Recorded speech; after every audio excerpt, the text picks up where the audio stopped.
Naruto Uzumaki est un mec bien et c'est philosophiquement prouvé. Laurence de Villers, normalienne agrégée, docteur et professeure en philosophie, a écrit en 2019 un essai qui s'intitule « Être quelqu'un de bien ». Et sans le savoir, elle y a parfaitement décrit le 7e Hokage. Naruto Uzumaki et toute la saga qui porte son prénom est un plaidoyer pour la gentillesse, la bienveillance et l'empathie. Pourtant, la backstory de Naruto ressemble fortement à celle d'un méchant. Habité par un démon, il est rejeté et isolé par tout son village. Il ne pense qu'à donner tort aux personnes qui l'ont persécuté en accédant un jour à la plus haute fonction du village, celle de Hokage. Naruto est donc un enfant en quête de puissance et de pouvoir pour réparer les torts qui lui ont été causés. Mais alors, pourquoi Naruto ne s'est pas transformé en méchant plein de ressentiment? Une réponse claire qu'apporte le manga est la bienveillance et la sympathie des autres qui viennent interrompre sa solitude. Une autre, et c'est celle que j'aborde dans cette vidéo, est la force de son compas moral. Nous entrons à présent dans une zone de spoiler, continuez à vos risques et périls. Dans son essai « Être quelqu'un de bien », Laurence de Villers analyse le western 3 enterrements réalisé par Tommy Lee Jones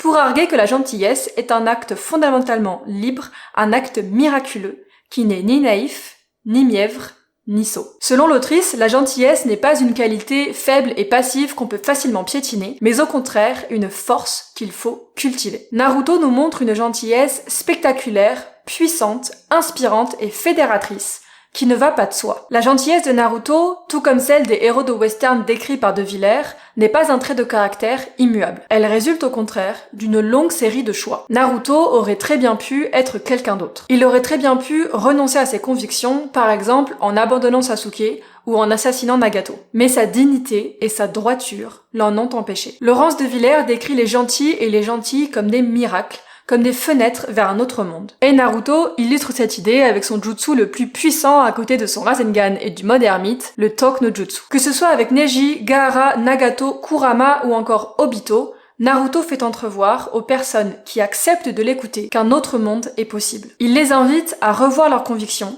à penser le bien et le mal autrement. Et cette détermination à réaliser sa vision du monde, ce compas moral ancré qui inspire sans forcer, Laurence de Villers le décrit dans cette citation. L'autrice vient de livrer sa vision de la méchanceté, qui consiste en un manque d'exigence par rapport à la morale, une faiblesse de conviction. Et il suffit de remplacer le mot western par le mot shonen pour que ce passage décrive brillamment Naruto. Quand sera-t-il donc du gentil? Tout le contraire.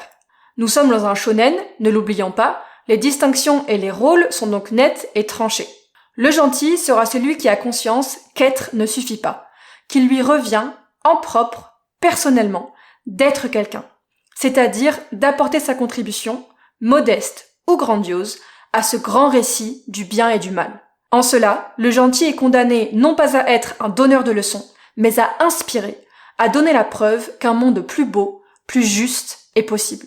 Être quelqu'un de bien, nous dit Laurence de Villers, ce n'est pas chercher à positiver à tout prix ce qui ne peut pas l'être, l'injustice, l'infidélité, la peine, etc. Ce n'est pas ignorer la dureté du monde. C'est choisir la bonté, malgré tout. En ce sens, faire le bien ou faire le mal ne tient qu'à un seul choix, celui de la lâcheté ou du courage. La lâcheté de ne pas faire le bien, ou bien le courage de le faire, et d'en faire toujours, et pour tout le monde, une possibilité. Et c'est ça, Naruto.